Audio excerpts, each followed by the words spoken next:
Manju rally में speech देती रहती है और वहाँ पर बहुत सारे लोग आते हैं। मार्क देखता है कि ऑडियंस में एक अजीब आदमी देख रहा है। वो उनकी टीम को बोलता है कि सेकंड फ्लोर पर राइट हैंड साइड पर एक अजीब आदमी है, तो उसको जाके देखो और चेक करो। तो मंजू की टीम बोलती है कि हमने पूरा एरिया अच्छे से चेक किया है, तुम अपनी साइड पर ध्यान दो। और ये बोलकर वो मार्क को चुप कर देते हैं। मंजू की स्पीच कंप्लीट होती है, बहुत ही सिक्योरिटी के साथ वो अपनी कार में बैठती है। रास्ते में जाती है तो वहाँ पर बहुत ही ट्रैफिक मिलता है और आगे कंस्ट्रक्शन का काम चलता रहता है। मार्क देखता है कि कंस्ट्रक्शन साइड पे एक ऑयल टैंक है और वहाँ का एक वर्कर किसी को कॉल कर रहा है। मार्क दूसरी तरफ देखता है कि एक वही अजीब आदमी खड़ा है जो कि मंजू की स्पीच के वहाँ पे था। मार्क रियरव्यू मिरर से देखता है कि एक बहुत बड़ी ट्रक उनका पीछा कर रही है। मार्क अपने ड्राइवर को बोलता है कि गाड़ी टर्न करो और चिल्लाता है कि जल्दी घुमाओ। ड्राइवर बोलता है कि वो नहीं घुमा सकता। इतने में पीछे का ट्रक उनकी गाड़ी को जोर से टक्कर मारता है और आगे घसीटते लेके जाता है। वो भी गाड़ी आए उन सबको कर देते हुए वो ट्रक उनकी गाड़ी को ऑयल टैंक की तरफ ले जाता रहता है। मार्क एंड मोमेंट पे गाड़ी का स्टीयरिंग व्हील अपने कंट्रोल में लेता है और गाड़ी को टर्न करता है। ये देख के कि गाड़ी टर्न हो रही है, वो ऑडिटोरियम वाला आदमी अपना मोबाइल निकालता है और उसमें कुछ टाइप करता है।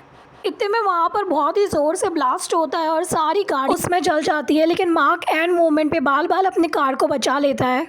जब गाड़ी रुकती है तब मंजू पीछे देखती है कि एक आदमी ब्लास्ट में से निकलकर गन लेकर किसी को ढूंढ रहा होता है। इतने में मार्क आता है और मंजू को बोलता है कि यहाँ से निकलना पड़ेगा और उसे कार से निकालता है और उसे बचाते बचाते वहाँ से लेके जाता रहता है। मार्क मंजू को सबवे स्टेशन पर लेकर जाता है और वहाँ पर भी बहुत ही हंगामा होता रहता है। लोग यहाँ वहाँ भागते रहते हैं। वहाँ से मार्क एक प्राइवेट जोन में लेके जाता है और मंजू को बोलता है कि अपना मोबाइल फोन स्विच ऑफ करो। दोनों अपना मोबाइल फोन स्विच ऑफ करके वहाँ से निकलते हैं। मंजू और मार्क अंडरग्राउंड सबवे के ट्रैक के बाजू में चलते रहते हैं। तब मंजू मार्क से पूछती है कि तुम्हें पता था ना कि ये होने वाला है?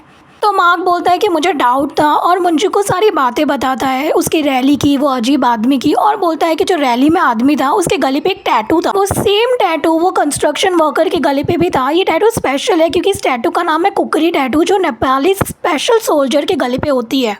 ये काफ़ी खतरनाक सोल्जर होते हैं। तो मंजू बोलती है सब मेरी वजह से हो रहा है ना। तो मार्क बोलता है कि अभी तो ये शुरुआत है, ये वॉर है और आगे बहुत कुछ होने वाला है। मंजू और मार्क स्टेशन पहुंचते हैं और फिर रात को वो लोग घर पहुंचते हैं। पहुंचते के साथ मंजू की टीम उनसे पूछती है कि तुम लोग कहाँ पर थे और तुम्हारा फोन क्यों स्विच ऑफ था? तो मंजू बोलती है फोन इसलिए स्विच ऑफ था ताकि कोई ट्रैक ना कर सके। मंजू का सिक्योरिटी हेड मार्क को बोलता है कि तुम्हें एटलीस्ट हमें इन्फॉर्म करना चाहिए था। तो मार्क बोलता है कि तुम्हें मुझ पर ट्रस्ट नहीं, तो मुझे भी तुम्हारे पर ट्रस्ट नहीं। मैंने तुम्हें कहा था कि वो पोनीटेल वाला आदमी जो रैली में था वो उसमें कुछ गड़बड़ है, लेकिन तुमने मेरी बात नहीं सुनी। और वही आदमी जो बॉम्ब ब्लास्ट हुआ तो वहीं पर भी था। मंजू का सिक्योरिटी हेड मंजू से कहता है कि फॉर सिक्योरिटी रीजंस अभी आगे के प्लान बहुत ही सोच समझ के और पूरी सिक्योरिटी के साथ में करने पड़ेंगे, इसलिए हमें बाकी सारी चीजों को थोड़ा होल्ड करना चाहिए। इतने में मार्क बोलता है कि अभी से तुम्हारी गाड़ी मैं चलाऊंगा और ये बोलकर वो चला जाता है। दूसरी तरफ मार्क किसी से फोन पे बात करता रहता है और वो पूछता है कि वो कौन है जिसे मुझे मंजू का बॉडीगार्ड बनने के लिए कहा था, किससे मंजू की इन्फॉर्मेशन चाहिए। तो उसका कॉन्ट्रैक्टर बोलता है कि तुम्हारा काम है मंजू के बारे में इंटेल देना, ये सारे सवाल पूछना नहीं, तुम अपना काम करो, तुमने कॉन्ट्रैक्ट साइन किया है। मार्क बोलता है कि मंजू कहाँ जाने वाली है, क्या होने वाला है वो तुम्हें पता है, तुम्हारे क्लाइंट को पता है। उनके ऊपर ब्लेम करता है कि तुम लोगों को पता था क्या होने वाला है और वो बोलता है कि तुम्हारे क्लाइंट को बोलो कि आके पैसे ले जाए, अभी से वो उनका काम नहीं करेगा। और जो कम्युनिकेशन उनका टूल था वो तोड़ देता है। वो रात मंजू का सिक्योरिटी हेड जूनिक के घर जाता है और जैसे उसके मॉम ने बोला था उसके घर को बग्स, कैमरा और सबके लिए चेक करता है। वहाँ के सॉकेट में से